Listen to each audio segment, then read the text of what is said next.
सृष्टि बचपन से ही दिखने में सुंदर नहीं थी, लेकिन अमीर बाप की बेटी सृष्टि पर उसकी माँ जान छिड़कती।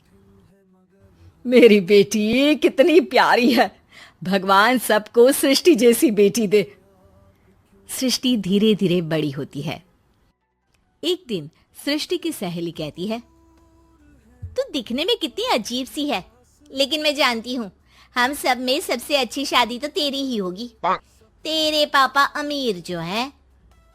और बता नहीं सकते यार, दहेज तो हर कोई देता है, ये क्या ज्यादा ले जाएगी अपने पति के लिए? अरे बड़े शहर में कोठी है इसके पापा की। अरे पापा की है ना, कौन सी इसकी है? इसकी होती तब तो कोई भी लड़का इससे शादी कर लेता। अरे पापा की मतलब पापा की है तो मेरी ही है ना? किसने कहा? अब तेरी तो तब होगी ना जब तेरा भाई ना हो। वैसे भी शादी के बाद सारी प्रॉपर्टी भाई के नाम होती है। सृष्टि समझ जाती है कि उसे किसी भी हालत में माँ बाप की सारी प्रॉपर्टी को अपने नाम करना है, लेकिन कैसे?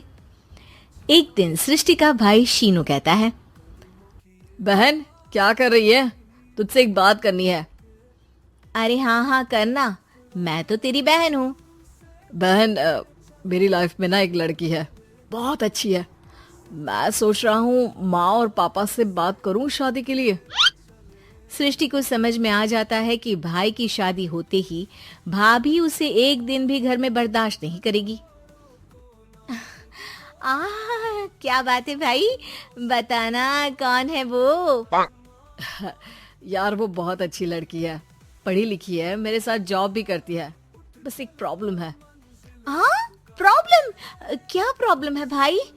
यार वो शादीशुदा है, लेकिन उसके पति ने उसे सिर्फ इसलिए छोड़ दिया क्योंकि उसके माँ बाप दहेज नहीं दे पाए। सृष्टि ये सुनकर न जाने क्यों खुश हो जाती है। अरे भाई तो क्या हुआ, लड़की तुझे तो पसंद है ना? शीनू को लगता है कि बहन उसे समझ रही है। वो इस बात से अनजान होता है कि उसकी बहन की मंशा पूरा घर हड़पने की है। सृष्टि अपनी माँ से कहती है, मम्मी मुझे तो बहुत चिंता है, पता है शीनू क्या कर रहा है? अरे क्या कर रहा है? वो तो काम पर जाता है और वापस घर आता है। नहीं ना माँ, वो यही तो नहीं कर रहा, बाकी सब कर रहा है। आपको पता है उससे प्यार है, और वो भी एक शादीशुदा लड़की से। ये क्या हो गया? मैं सोसाइटी में क्या मुंह दिखाऊंगी? अरे तेरे पापा तो यही कहेंगे कि मैंने ही उसे बिगाड़ दिया है। माँ देखो, मेरी बात मानो, पापा पर भी विश्वास करने की जरूरत नहीं है। अब आप ही बताओ, पापा इतनी देर घर के बाहर रहते हैं क्यों? बोलो। अरे बेटा वो तो नौकरी करते हैं ना। तू बहुत भोली है माँ। पापा का ऑफिस तो 7 बजे खत्म हो जाता है, लेकिन देखो कितनी देर से आते हैं। अरे नहीं बेटा, ऐसी कोई बात नहीं है। सृष्टि माँ को एक औरत से बात करते पिता की फोटो दिखाती है। देखो माँ कैसे हैं पापा, मैं ना कहती थी कि पापा सही नहीं है। मैं तेरे पापा से बात करूंगी, दे फोटो मुझे।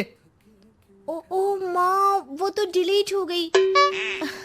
लेकिन चल, तूने तो देख लिया ना, पापा से बाद में बात कर लेना। और हाँ, मेरा नाम बिल्कुल मत लेना। हाँ माँ। अब क्या था, सृष्टि के माँ और पिता के बीच झगड़ा होना शुरू हो जाता है। सृष्टि के मन में क्या चल रहा था कोई नहीं जानता था। एक दिन, माँ सृष्टि के लिए एक लड़का देखा है, वो लोग शाम को उसे देखने आने वाले हैं। और हाँ माँ, एक खुशखबरी, मैं और पापा मिलकर एक नया बिजनेस ट्राई कर रहे हैं। शाम को लड़का आता है, सांवले रंग का। सृष्टि को तो बिल्कुल भी पसंद नहीं आता। लड़की की माँ कहती है, लड़की का चेहरा तो कोई खास नहीं, लेकिन अगर मेरे बेटे को आप लोग सेटल कर दें तो मैं उसकी शादी आपकी बेटी से करवा दूं।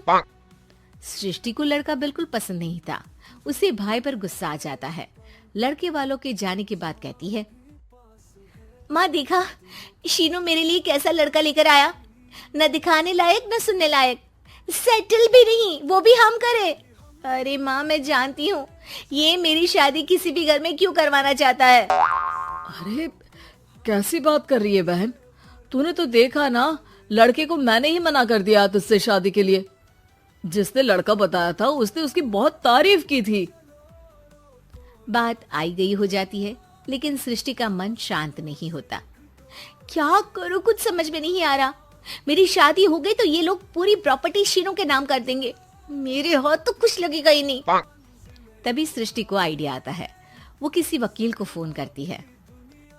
जी देखिए, अगर आपके मम्मी पापा का तलाक हो जाता है तो आपके पिता की आधी प्रॉपर्टी आपकी माँ के नाम हो जाएगी, फिर उसे वो किसी को भी दे सकती है। सृष्टि अब माँ को बेटे के खिलाफ भरती है। माँ, शीनू पर नजर रखा करो, वो जिस लड़की के प्यार में है ना वो शादीशुदा है। यहाँ आएगी, सारा पैसा, रुपया, जमीन, जायदाद सब हड़प लेगी। पापा का भी हाल तुमसे छुपा नहीं है। ऐसा ना हो कि मैं और आप एक दिन सड़क पर भीख मांगे। हे भगवान, मैं तो जीते जी मर जाऊंगी अगर ऐसा हो गया तो। ऐसा हो गया नहीं माँ, ऐसा ही होगा। अभी समय है, आगे का सोच लो। मैं तो कहती हूँ पापा से आधी प्रॉपर्टी लेकर अलग हो जाओ। पापा की आधी प्रॉपर्टी भी हम लोगों को अगर मिल जाती है ना तो अगले 7 जन्म सफल समझो। बेचारी माँ बेटी के कहने पर पति से तलाक लेकर अलग हो जाती है। सृष्टि अब पैसों से गाड़ी और अपने दूसरे महंगे शौक पूरे करने लगी। उसके दोस्त भी उसके पैसे इस्तेमाल करते। सृष्टि, कल तुम कहाँ थी? मैं सारा दिन घर पर अकेली थी। तो मैं क्या करूं? मैंने ठेका तो नहीं लिया है ना तुम्हें संभालने का। माँ को सृष्टि से ये उम्मीद नहीं थी। वो बैठकर रोने लगती है। वहीं उसका पति यानी कि सृष्टि के पिता आ जाते हैं। मैं जानता था कि तुम्हारा यही हाल होगा, तो आपने मुझे रोका क्यों नहीं? मैं रोकता तो तुम रुकती क्या? सृष्टि के कहने पर तुमने मुझ पर अपने बेटे पर शक किया, लेकिन तुम ये भूल गई कि कैसे हम दोनों ने मिलकर जीवन में इतना सब खड़ा किया। माँ पति के गले लग जाती है। मुझे माफ कर दीजिए, मैंने आपकी कमाई का एक बड़ा हिस्सा गवा दिया। कोई बात नहीं, तुम साथ हो तो मैं ऐसी 7 प्रॉपर्टी खड़ी कर दूंगा। तभी वहां सृष्टि आ जाती है रोते हुए। माँ, मयंक ने मुझे छोड़ दिया। वो बोल रहा था जब तक मेरे पास पैसे थे तब तक ही वो मेरे साथ था। पापा, माँ, मुझे माफ कर दीजिए।